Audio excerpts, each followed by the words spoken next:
Apocalipse 4:5, do trono saíam relâmpagos, vozes e trovões, e diante do trono estavam acesas 7 tochas de fogo, que são os 7 Espíritos de Deus. Apocalipse 4, versículo 5, então ele vê relâmpagos, vê vozes, vê trovões, mas o que nos chama a atenção são essas tochas de fogo aqui, que são os 7 Espíritos de Deus. Já nessa versão aqui ela está com letra maiúscula, tá? E o principal dessas referências que eu trago aqui é Zacarias capítulo 4, versículos 2 e 3. Ele me perguntou, ao profeta Zacarias, o que você está fazendo? Respondi, vejo um candelabro todo de ouro e um vaso de azeite em cima, com as suas 7 lâmpadas e 7 tubos, um para cada uma das lâmpadas que estão em cima do candelabro. Junto ao candelabro, vejo 2 oliveiras, uma à direita do vaso de azeite e a outra à sua esquerda. Também Zacarias está tendo aqui uma revelação, uma visão de Deus. Apocalipse 1:4, João às 7 igrejas que se encontram na Ásia, graça e paz a vós outros, da parte daquele que é, que era e que há de vir, e da parte dos 7 espíritos que se acham diante do seu trono. Apocalipse 3:1 também, a gente vai ver essa identificação aqui. Ao anjo da igreja em Sardes escreve, estas coisas diz aquele que tem os 7 Espíritos de Deus e as 7 estrelas. E aí ele prossegue. Apocalipse 5:6, também é um spoiler, a gente vai ver na outra semana. Então vi no meio do trono e dos 4 seres viventes e entre os anciãos em pé, um cordeiro que parecia que tinha sido morto. Ele tinha 7 chifres, bem como 7 olhos, que são os 7 Espíritos de Deus enviados por toda a terra. Apocalipse 4:6, diante do trono havia algo como um mar de vidro, semelhante ao cristal. Apocalipse 15:2, vi como que um mar de vidro misturado com fogo, e também os que venceram a besta, a sua imagem e o número do seu nome. Eles estavam em pé junto ao mar de vidro, tendo harpas que lhes foram dadas por Deus. E aqui eu coloquei os 4 seres viventes, todos juntos, nesses 3 versículos aqui. Diante do trono havia algo como um mar de vidro, semelhante ao cristal, e no meio do trono e à volta do trono havia também 4 seres viventes, cheios de olhos, por diante e por detrás. E aí ele vai descrever como esses seres viventes são. O primeiro ser vivente era semelhante a um leão, o segundo era semelhante a um novilho, o terceiro tinha o rosto semelhante ao de ser humano, e o quarto ser vivente era semelhante à águia quando está voando. E os 4 seres viventes, tendo cada um deles, respectivamente, 6 asas, estavam cheios de olhos ao redor e por dentro. Não tinham descanso nem de dia nem de noite, proclamando, Santo, Santo, Santo é o Senhor Deus, o Todo-Poderoso, aquele que era, que é e que há de vir. Aqui está o desenho, está até uma qualidade um pouco baixa, tá? Apenas representando essas figuras aí, aqueles... para Ezequiel seriam querubins, a gente vai ver na sequência. Então aqui eu vou me ater um pouquinho lá no livro de Ezequiel, o profeta Ezequiel, dadas as semelhanças que tem entre esses seres viventes aqui e essas visões que Ezequiel também tem. Ezequiel capítulo 1, do 5 ao 14. Do meio disso, da visão de uma grande nuvem que ele havia visto, saía algo semelhante a 4 seres viventes, cuja aparência era esta. Tinham a semelhança de ser humano, cada um tinha 4 rostos e 4 asas. As suas pernas eram retas e a planta dos pés era como a de um bezerro, e brilhavam como bronze polido. Debaixo das asas, nos 4 lados, tinham mãos humanas. Assim, todos os 4 seres viventes tinham rostos e asas. As asas se uniam uma à outra. Eles não se viravam quando se moviam. Cada um andava para a sua frente. Quanto à forma de seus rostos, cada um tinha um rosto de ser humano. Do lado direito, os 4 tinham rostos de leão. Do lado esquerdo, rosto de boi. E os 4 também tinham rosto de águia. Assim eram os seus rostos, suas asas se abriam para cima. Cada ser vivente tinha 2 asas, unidas cada uma à do outro.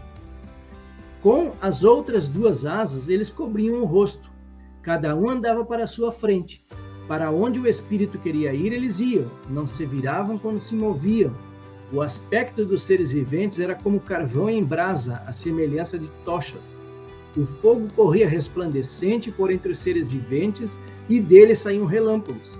Os seres viventes zigue-zagueavam à semelhança de relâmpagos. Então aqui, nessa visão lá em Ezequiel capítulo 1, eles são até semelhantes, tá? Não podemos dizer com toda certeza que eles são os mesmos seres esses que estão ali diante do trono de Deus. Ezequiel 10:12, todo o corpo dos querubins, suas costas, as mãos, as asas e também as rodas estavam cheias de olhos ao redor. E no versículo 14, cada um dos seres viventes tinha 4 rostos. O primeiro era o rosto de querubim, o segundo o rosto humano, o terceiro o rosto de leão e o quarto o rosto de águia. Aí aqui ele vai relatar lá no finalzinho ali do capítulo 10 que eles eram os mesmos seres que ele havia visto anteriormente.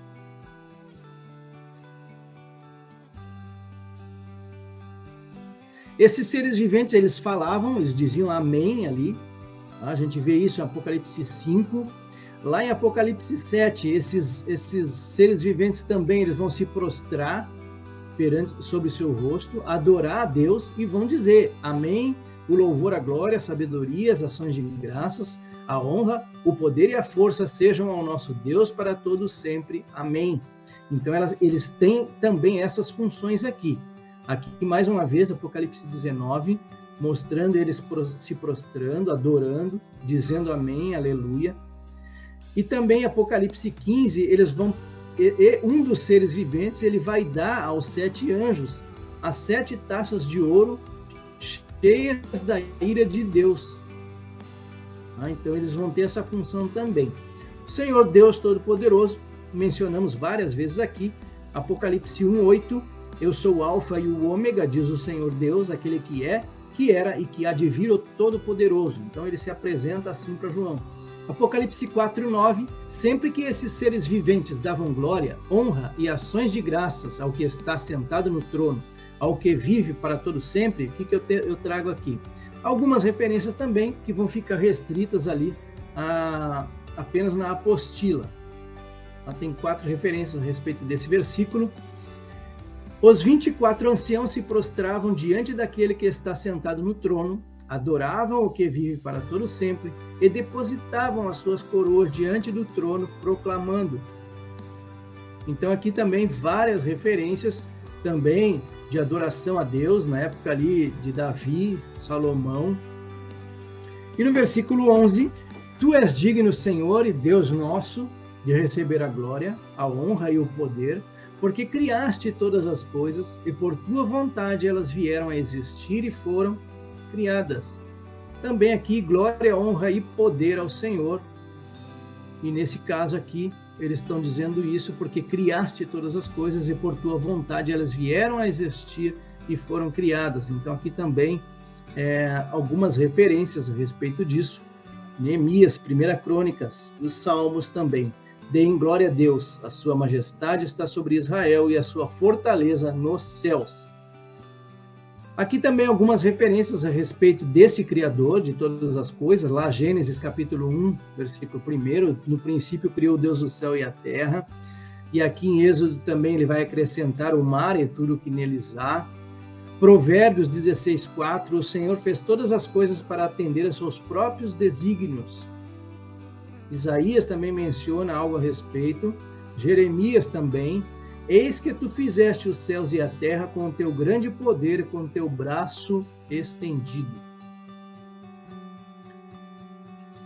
E aqui prossegue também dentro dessa questão da criação de todas as coisas, lá no Novo Testamento, João vai relatar logo no início ali, João 1, do versículo 1 ao 3, todas as coisas foram feitas por ele e sem ele nada do que foi feito se fez, falando do verbo de Deus. Atos também, capítulo 17, Romanos, capítulo 11, Colossenses 1, 16 e 17, pois nele foram criadas todas as coisas nos céus e sobre a terra, as visíveis e as invisíveis, sejam tronos, soberanias, quer principados, quer potestades. Tudo foi criado por meio dele e para ele. Ele é antes de todas as coisas. Nele, tudo subsiste. Apocalipse capítulo 10 também, e Apocalipse 14, adorai aquele que fez o céu e a terra e o mar e as fontes das águas.